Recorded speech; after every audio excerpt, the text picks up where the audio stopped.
신약 성경 38쪽에 있는 마태복음 22장 41절로 46절까지 말씀입니다. 다 찾으셨으면 다 같이 합독하겠습니다. 34절 시작. 예수께서 사두개인들로 41절 죄송합니다. 41절 바리새인들이 모였을 때에 예수께서 그들에게 물으시되 너희는 그리스도에 대하여 어떻게 생각하느냐? 누구의 자손이냐? 대답하되 다윗의 자손이니이다. 이르시되 그러면 다윗이 성령에 감동되어 어찌 그리스도를 주라 칭하여 말하되 주께서 이르시되 내가 내 원수 내 발 아래에 둘 때까지 내 우편에 앉아 있으라 하셨도다 하였느냐? 다윗이 그리스도를 주라 칭하였은즉 어찌 그의 자손이 되겠느냐 하시니 한마디도 능히 대답하는 자가 없고 그날부터 감히 그에게 묻는 자도 없더라. 아멘. 아멘. 오늘 제목은 영원하신 나의 주 그리스도라는 제목으로 은혜를 나눌까 합니다. 목소리가 좀 변해가고 있는데 자꾸 감기가 자꾸 걸립니다. 조심하고 또 조심하는데도 목소리가 좀 안 좋아져도 이해하시고 들으시기 바랍니다. 오늘은 대강절 두 번째 주일입니다.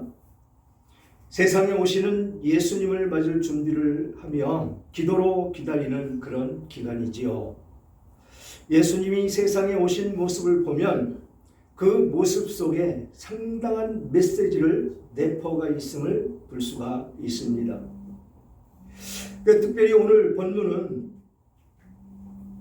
예수님께서 오셔서 사역하시고 계신 그런 상황에서 일어난 일들이다라는 것이죠. 그래서 누가복음 20장에 부활이 없다고 주장하는 이 사두개인들 중 어떤 이들이 예수님을 찾아와서 부활에 대한 믿음을 빈정거리며 교묘하게 질문한 적이 있음을 우리는 성경을 통해서 보았을 것입니다. 사두개인들은 한편으로는 예수님을 비웃음거리로 만들고 그의 권위를 떨어뜨리고 다른 한편으로는 예수님으로 하여금 모세에게 맞서는 것처럼 보이게 해서 모세의 권위를 빌어서 예수님을 처치할 구실을 만들려고 했던 그런 것입니다. 그러나 예수님께서는 그 계략을 오히려 그들의 무지를 드러내는 기회로 역이용하심으로써 그들의 두 가지 노림수를 다 무력하게 만드셨다라는 것입니다.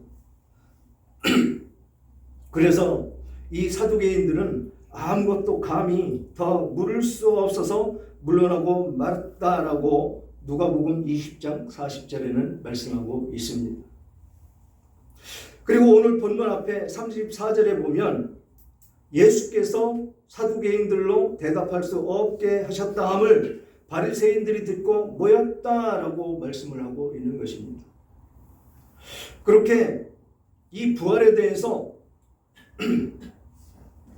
웃음거리로 만들려고 했던 이 사두개인들이 예수님의 말씀으로 물리치고 난 이후에 다시 이번에는 누가 옵니까? 바리새인들이 모였다라는 것이죠. 이 사두개인들이 간교한 질문으로 예수님을 함정에 빠뜨린 데 실패하면서 이번에는 바리새인들이 다시 몰려와서 달려드는 것입니다. 예수님을 잡아 죽일 구실을 찾기 위해서 혈안이 되어가는 무리들의 모습을 훤히 볼 수가 있다는 것이죠. 평소에는 서로 싸우던 이 사두개파와 바리새파들이 예수님을 잡아 죽이는 일에 자연스럽게 협력하며 하나가 되어가는 것을 볼 수가 있다는 것이죠. 이 사두개파와 이 바리새파는 서로 교리적인 것이 다르기 때문에 각기 다른 길로 가는 교파들입니다. 물론 하나님을 섬기는 그런 세력들이지요. 지금 우리나라에 많은 교파들이 나눠져 있는 것과 똑같은 형상입니다. 장로교만 320교단 많지요? 장로교가 들어온 거, 미국에서 들어온 것은 하나였었는데 가장 먼저 헤어진 것이 어디냐면 고신 측과 합동 측. 고신 측은 뭐라고 그랬죠? 신사참배를 거부했던 목사들의 모임. 그 다음에 합동 측은 그렇다 할지라도 회개했다라고 하면서 모인 측이 합동 측입니다. 그때 합동 측에 또다시 갈라지는 일이 생기죠.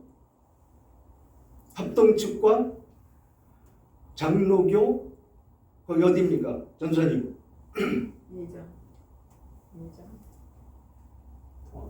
통합측. 예. 통합측이 그 명성교회에 속해 있는 그 교단입니다. 왜 헤어졌느냐면 WCC 잘 아시죠? 어느 것을 믿어도 다 천국에 갈 수 있다. 그러면서 각계 종교 지도자를 모여서 함께 회의하고 함께 축사를 하며 교제를 나누는 그 WCC. 그래서 합동측과 이 통합측이 갈라집니다. 그렇게 갈라져서 지금도 잘 유지하고 있지요. 아직도 합동측은 WCC를 반대를 합니다. 물론 그 안에 성령을 입지 못한 목사들이 있기 때문에 그것을 따라가자고 하는 목사들도 있습니다. 지금 여기에 나타나는 이 사두개파와 바리새파가 똑같이 그런 형식으로 형성이 되어 있는 양대 지파다라는 것입니다. 하나님을 믿되 하나님에 관해서 서로가 각기 다른 관점에서 이야기하기 때문에 화합이 될 수 없는 그런 상황인데 지금 어느 것에 지금 화합이 됩니까? 진리를 물리치는데 이 바리새파와 사두개파는 똑같이 예수를 부인하는, 예수를 믿지 않는 그런 어둠의 세력들이다라는 것이죠. 그렇게 싸우고 거짓된 세상에서 그들은 진리와 의를 대적하는 일에 늘 하나가 되곤 했다라는 것입니다. 이 세상도 똑같다라는 것이죠. 진리가 아니고 어둠의 세력들을 동조하는 일에는 하나가 돼서 함께 뭉쳐서 싸웁니다. 그러니 이쪽 진리를 추구하는 쪽은 약해질 수밖에 없다는 것이죠. 그러나 우리는 신실하게 영원하신 나의 주 그리스도를 믿음으로 말미암아서 그 믿음을 굳건히 지켜나가야 되더라라는 것입니다.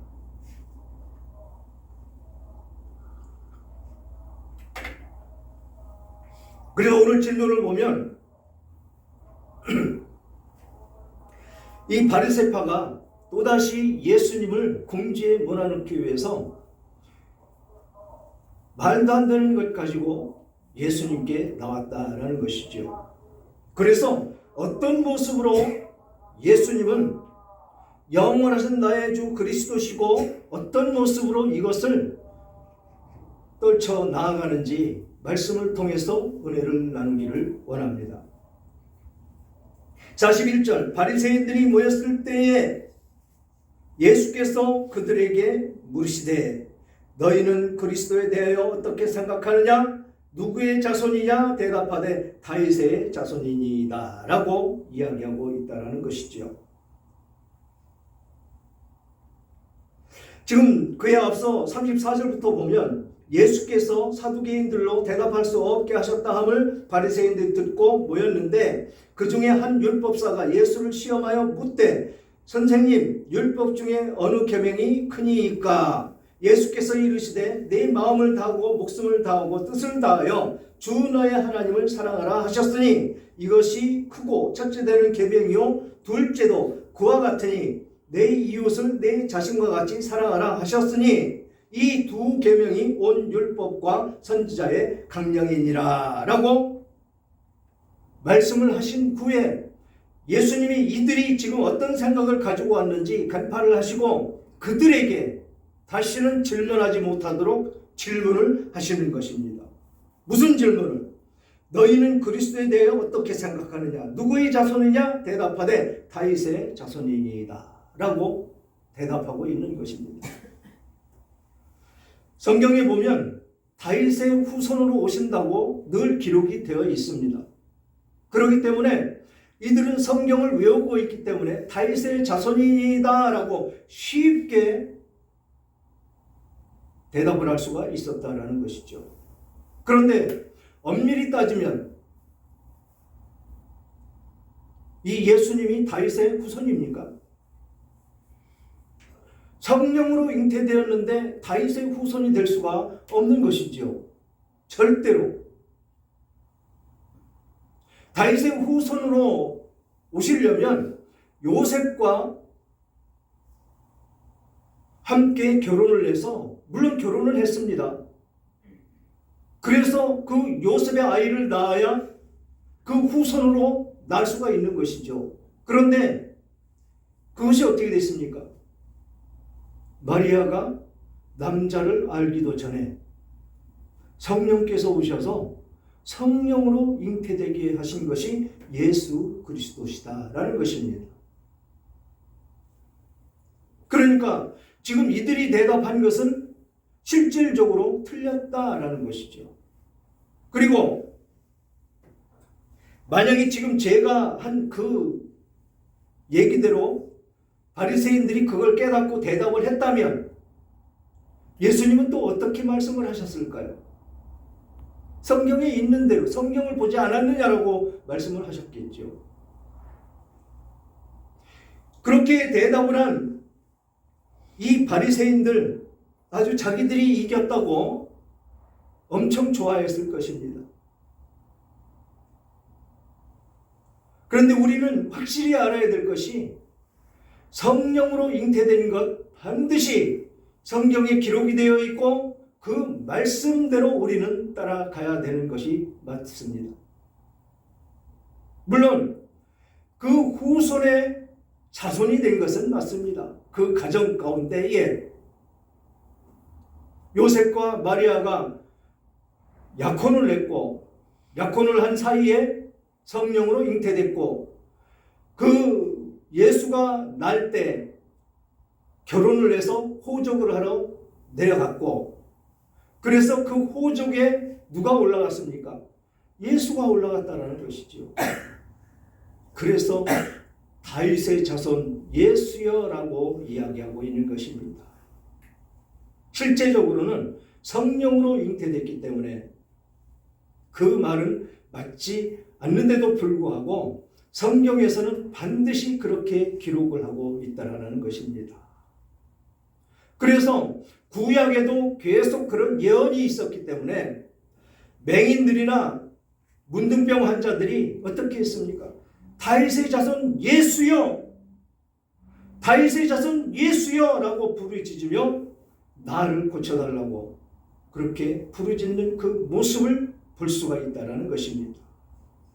그런데 지금 이들은 예수를 인정도 하지 않으면서 이 그리스도에 대해서 이야기를 합니다. 누구의 자손이냐? 다윗의 자손입니다 라고 얘기한다는 것은 지금 이 예수님을 구세주로 지금 알고는 있다라는 것입니다. 그거를 받아들이지 않을 뿐이지. 왜 안 받아들일까요? 지금요, 이 세상 교회들과 똑같다라는 것입니다. 진리가 선포되고 그러는 것은 자기들이 생각할 때 교회가 아니다라고 이야기들을 합니다. 그러면서 엉뚱한 소리들을 하고 있지요. 미혹하고 현혹하고 듣기 좋은 말로 아니면 코미디로 웃음을 짜내고 거기 앉아있는 성도들은 그럽니다. 그래 맞아.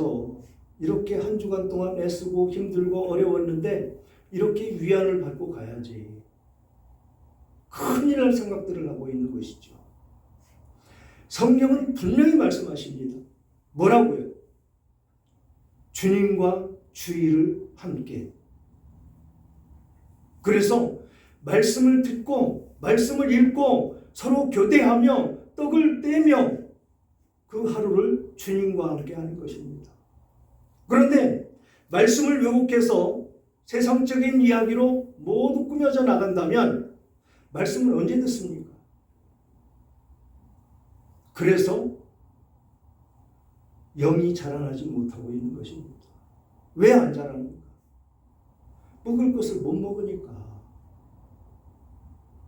우리 갓난 아이들 무럭무럭 쑥쑥 자랍니다. 왜 자라죠?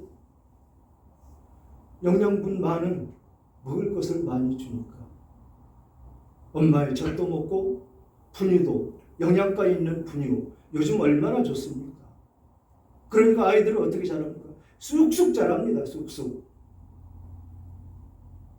그런데 똑같이 구원받은 하나님의 백성들도 하나님께서 주시는 이 떡, 이 말씀을 먹지 않으면 자랄 수가 없다라는 것입니다. 자라갈 수가 없다라는 것이죠. 그러면 어떻게 됩니까? 어린아이 신앙으로 그냥 멈춰 있는 것이지요. 진리를 깊이 있게 깨닫지 못하고. 그래서 어설픈 그런 알므로 말미암아서 남들을 어떻게 위로해 보겠다고 하는 것이 바로 욥기서에 등장하는 욥의 세 친구와 엘리후를 이야기하는 것입니다. 그들 하나님께 책망을 받습니다. 옳은 이야기를 한 것 같습니다. 죄를 지적하고 이 성경에 기록되어 있는 이 율법 이거를 자기들이 생각할 때 이 욥이 그렇게 했을 것이다 생각하고 계속해서 정죄해 있죠. 네가 이런 죄를 졌잖아. 네가 이랬으니까 네가 지금 고난을 당하고 있는 거야 라고 그랬는데 하나님 오셔서 뭐라고 말씀하셨습니까? 그들을 잘했다라고 칭찬하는 것이 아니고 책망하십니다. 책망. 그래서 우리는 언제나 겸손하게 하나님 말씀을 깊이 깨달아야 된다는 것이죠. 그 말씀이 내 안에서 역사하도록 깊이 잘 곱씹어서 소화가 잘 되도록 그렇게 삼켜야 된다는 것입니다. 지금 이 바리새인들 겉으로는 굉장히 똑똑합니다. 성경 다 외우고 다니는 사람들이 어디 있습니까? 이들은 성경 외우고 다니는 사람들입니다. 지금도 원 바리새인들은 시커먼 옷 입고 시커먼 모자 쓰고 이거 또아리 틀어서 여기다가 성경 써서 붙이고 그러면서 삽니다. 근데 그들은 예수를 받아들이지 않지요. 지금도. 예수님께서 초림 예수님을 오시기를 학수고대하고 있다는 것입니다. 우리는 그래서 언제나 말씀 안에 있어야 되고 말씀이 우리들을 역사하고 주장하는 그 길로 우리는 늘 따라가야 된다는 것입니다. 그래야 하나님의 말씀을 잘 받아먹는 것이죠. 잘 받아먹어야 그것을 곱씹고 곱씹어서 소화가 잘 되도록 삼켜야 내 안에서 그것이 미랄이 돼서 썩어서 새싹이 돋아 나오더라라는 것입니다.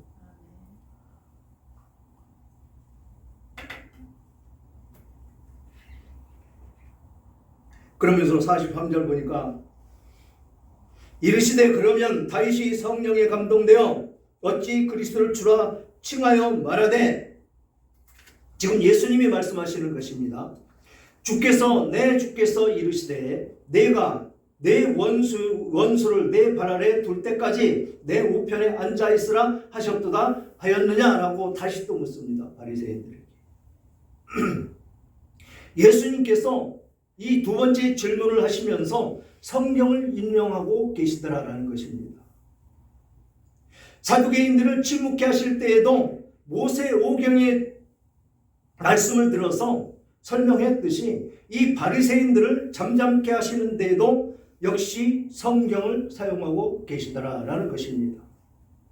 그 말씀이 시편 110편 1절을 사용을 하셨는데 이것은 다윗이 쓴 시입니다. 그래서 이 예수님 자신이 다윗이 성령에 감동되어 한 말을 확인해 주셨다라는 것이죠. 110편 한번 볼까요? 시편 110편.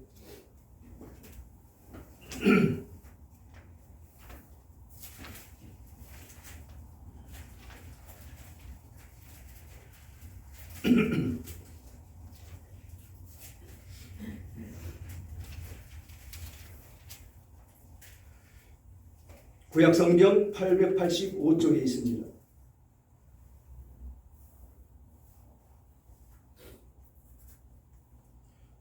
다 같이 합독할까요? 시작. 예수께서 내 주에게 말씀하시기를 내가 내 원수들로 내 발판이 되게 하기까지 너는 내 오른쪽에 앉아있으라 하셨도다. 바로 44절에 있는 그 말씀을 지금 말씀하고 있다는 것입니다.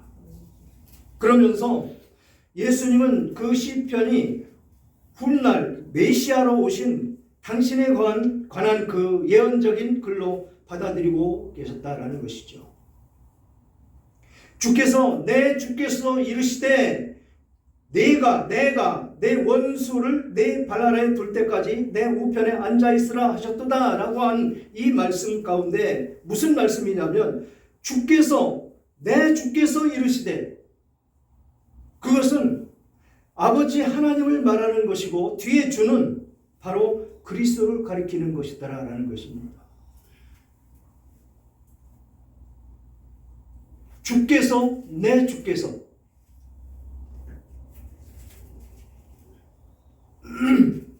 이것이 예수님은 어디서든지 성경을 인용하고 계시더라라는 것입니다. 말씀이 육신이 되어 오신 예수 그리스도, 사탄에게 시험 받으실 때도 어떻게 하셨습니까? 모두 말씀으로 물리치셨다라는 것입니다. 그러니 우리는 어디에 가서 누구를 만나든지, 특히 사탄 원수마귀가 나를 주장할 때 어떻게 해야 된다고요? 말씀으로 물리쳐야 된다는 것이죠. 성경은 많이 읽어놓으면 외우지는 못해도 그런 상황에 닥치면 그 말씀이 기억나고 깨달아지더라라는 것입니다. 이것이 성령 충만이라는 것이죠. 그래서 말씀을 열심히 읽어놔야 된다라는 것입니다. 그것이 우리의 생명이기 때문에, 우리를 자라게 하는 그런 양식이기 때문에 그 말씀 가운데 우리는 머물러 있어야 된다라는 것이죠. 이제 또 2025년이 지나가고 2026년을 맞을 것인데 또 결심을 할 것입니다. 몇 독을 할 것이다. 저는 올해 3독밖에 못했습니다. 보통 제가 10독 내지는 8독 정도 이렇게 매년 하는데 올해는 무엇이 그렇게 바쁜지, 원하는 데는 없어도 갈 곳도 많고 그래서 그랬는지 몰라도 3독밖에 못했습니다. 회개합니다. 하나님 잘못했습니다. 목표 세워놓은 것, 그거 이루지 못한 것, 약속한 것인데 약속을 못 지킨 것 죄입니다. 여러분들 서원 함부로 하는 것이 아닙니다. 이 성경을 몇 독 하겠습니다, 성경을 어떻게 읽겠습니다 라고 고백하는 것도 서원하는 것입니다. 서원하는 것인데 그 서원을 이루지 못하면 거짓말한 것이 되는 것입니다. 누구에게? 하나님에게 거짓말하는 것이죠. 반드시 회개해야 될 것입니다. 그래서 우리는 언제나 하나님 말씀 가운데 놓여져 있어야 우리는 승리하며 승승장구하며 그렇게 살아갈 수가 있더라라는 것이지요. 그런 모습이 바로 영원하신 나의 주 그리스도 안에 있는 우리들의 모습이 되는 것이더라라는 것입니다.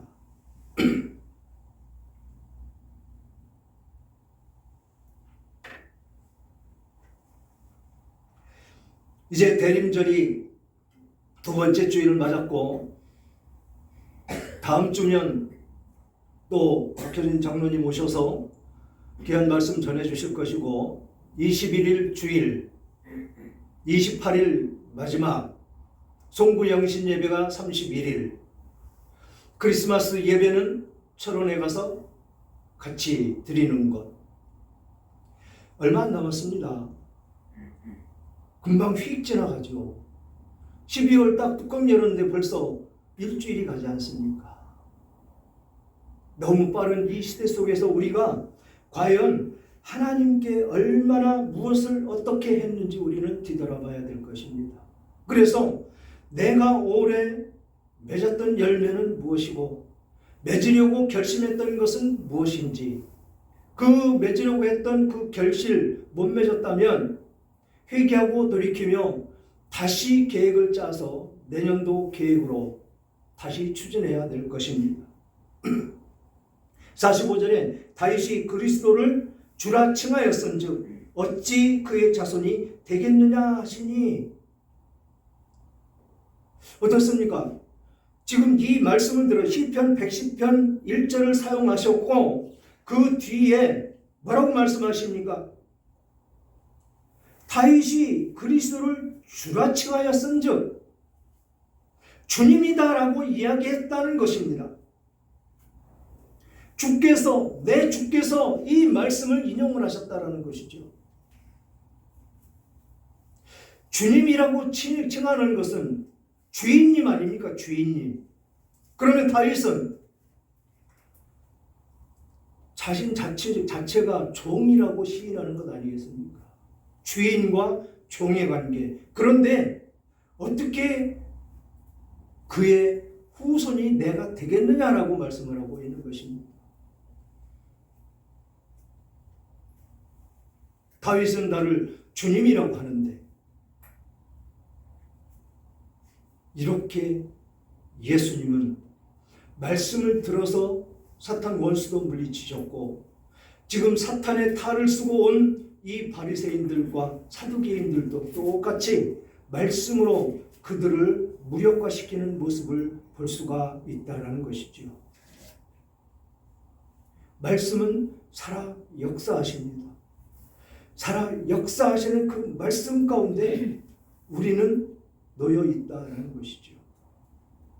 여러분, 박효진 장로 온다고 말씀을 들은 이후에 유튜브를 통해서 그분 간증 한 번이라도 들어보신 분?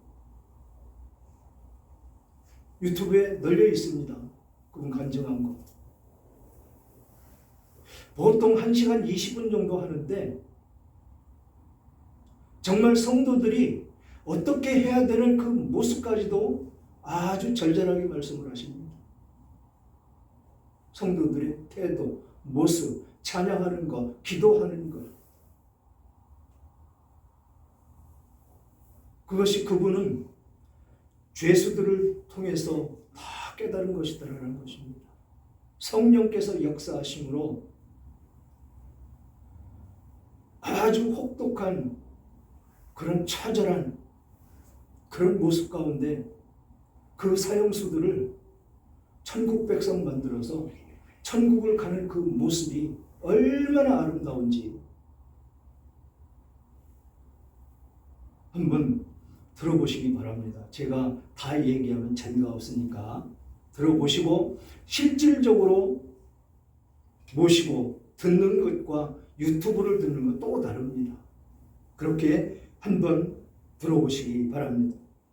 46절 한마디도 능히 대답하는 자가 없고 그날부터 감히 그에게 묻는 자도 없더라. 이 모습이 돼야 된다는 것이죠. 누가? 저와 여러분이. 그래야 우리는 승리하는 삶을 살아가는 것입니다. 감히 누구도 대적할 수 없는, 범접할 수 없는 우리들의 성품을 말씀하고 있더라라는 것입니다. 사랑하는 여러분, 주님의 오심을 기다리는 이 절기에 예수님께서 물으셨던 너희는 그리스도에 대해서 어떻게 생각하느냐 하는 이 질문을 오늘 우리를 향해서 주님의 물음으로 받아들이시고 이에 바르게 대답할 수 있는 우리가 되어야 되겠습니다. 예수님께서 하나님의 아들이시며 우리 모두의 유일하시고 영원하신 구원자이시고 주님이심을 분명하고 확고히 하는 우리가 되어야 된다라는 것입니다. 단지 나에게 당장 급한 세상적인 문제를 해결하고 세상적인 복을 받기 원해서 예수를 믿으며 그의 강림을 기다리는 우리가 되지 말아야 된다라는 것입니다.